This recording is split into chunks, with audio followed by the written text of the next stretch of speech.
अस्सलाम वालेकुम दोस्तों, अल्लाह ताला से दुआ है आप सब बिल्कुल खैरियत से हों।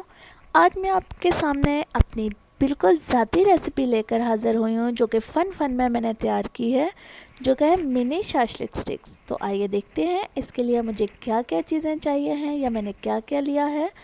शिमला मिर्च मैंने ली है और प्याज लिया है, छोटे टुकड़ों में काट लिया, बनास्पति घी और 1 चम्मच मैंने मैदा लिया है, सिरका लिया है और 1 चम्मच मेरे पास घर में चिकन तंदूरी मसाला मौजूद था, बस वही ले लिया है। साथ में मैंने टूथपिक ली है जो कि मैं स्टिक्स की जगह इस्तेमाल करूँगी। और चिकन के ब्रेस्ट पीस मैंने लिया है, उसके मैंने छोटे छोटे पीसेस काट लिए हैं। तो आइए देखते हैं क्या बनता है आगे। तो सबसे पहले मैंने चिकन को मैरिनेट करना है, मसाला डाला और मैदा आपको दिखाया था 1 चम्मच वो डाला, सिरका भी शामिल कर लिया और बनास्पति घी मैंने लिया है 1 चम्मच। उसमें से डालते हैं जितना भी डल गया, जितना भी चिकन की किस्मत है, जितना चम्मच ने छोड़ दिया तो निकाल लिया हमने। अब मसाला, इन जो भी चीज़ें मैंने डाली हैं इन तमाम मसाला जात को चिकन के पीसेस के साथ अच्छे से मिक्स कर लेना है ताकि जो चिकन पीसेस हैं वो अच्छे से मसाले के अंदर डिप हो जाए, मसाला उनको कवर कर ले। तो अच्छी तरह से हाथों की मदद से ही इनको मिक्स करना है। हाथ से जो मसाला मिक्स किया जाता है वो तमाम चीज़ों को, चाहे वो चिकन पीसेस हों, चाहे वो पकोड़े बनाने हों या किसी भी किस्म की कोई भी चीज़, तो वो अच्छे से लग जाती है। चम्मच की मदद से थोड़ा अच्छे से जज्ब नहीं होता, इसलिए कोशिश करिए हाथ से लगाएं।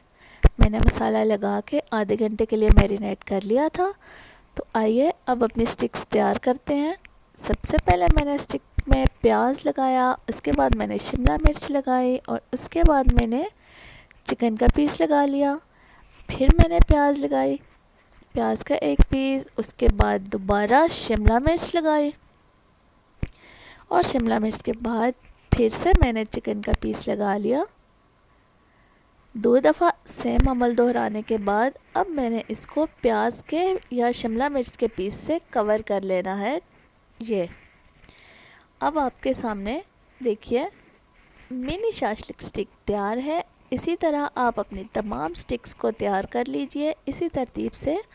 देखिए आपके सामने है, मैंने तमाम स्टिक्स तैयार कर ली हैं। देखने में कितनी खूबसूरत लग रही है, प्यारी प्यारी लग रही हैं। तो देखते हैं आगे हम इसके साथ क्या करने वाले हैं और इसको कैसे हमने फ्राई करना है, कैसे बनाना है, कैसे तैयार करना है। तो मेरे पास घर में नॉन स्टिक तवा मौजूद था, आपके पास नॉन स्टिक तवा हो या पैन हो ले लीजिए। और डीप फ्राई बिल्कुल नहीं करना, नहीं तो मुन्नी सी तो आपकी स्टिक है तो आपको कुछ भी नहीं मिलेगा स्टिक के ऊपर। वो सारा जो है तो वो डीप फ्राई करने से निकल जाएगा, स्टिक को छोड़ देगा। तो तवे के ऊपर मैंने 1 चम्मच सिर्फ ऑयल लेके पूरे तवे पे लगा लिया है ताकि आसानी से हम इनको पलट सकें, मूव कर सकें। और अब जितने भी आप स्टिक्स बना चुके थे उन तमाम को बिल्कुल लो आंच पर तवे के ऊपर रख लीजिए एक ख़ास तरतीब से, जैसा कि मैंने आपके सामने रख लिया है। और उसको कढ़ाई या किसी देगची के ढक्कन की मदद से ढक लीजिए जैसे मैंने ढक लिया है।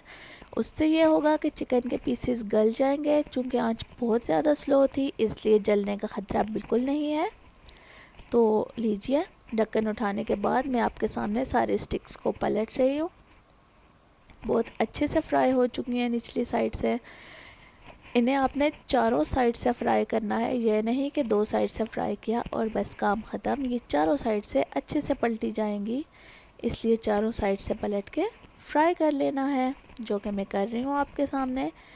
देखिए मेरी शाशलिक स्टिक्स जो है वो पक के तैयार हो चुकी हैं और माशाल्लाह से बहुत ज़्यादा खूबसूरत लग रही हैं। अब ये अफ्तारी में ही पता चलेगा कि कैसी बनी है। तो आइए इन्हें निकालते हैं, एक प्लेट में डिश आउट करते हैं आपके सामने। लीजिए सारी शाशलिक स्टिक्स जो है वो बन के तैयार हो चुकी हैं। तो आप बताइए देखने में आपको कैसी लग रही हैं और मैं आपको टेस्ट करके बताऊंगी कि कैसी हैं। यकीनन बहुत टेस्टी होंगी, आप ज़रूर ट्राई करिएगा। और कैसी लगी आपको मेरी आज की रेसिपी बताइएगा ज़रूर। शुक्रिया, अल्लाह हाफ़िज़।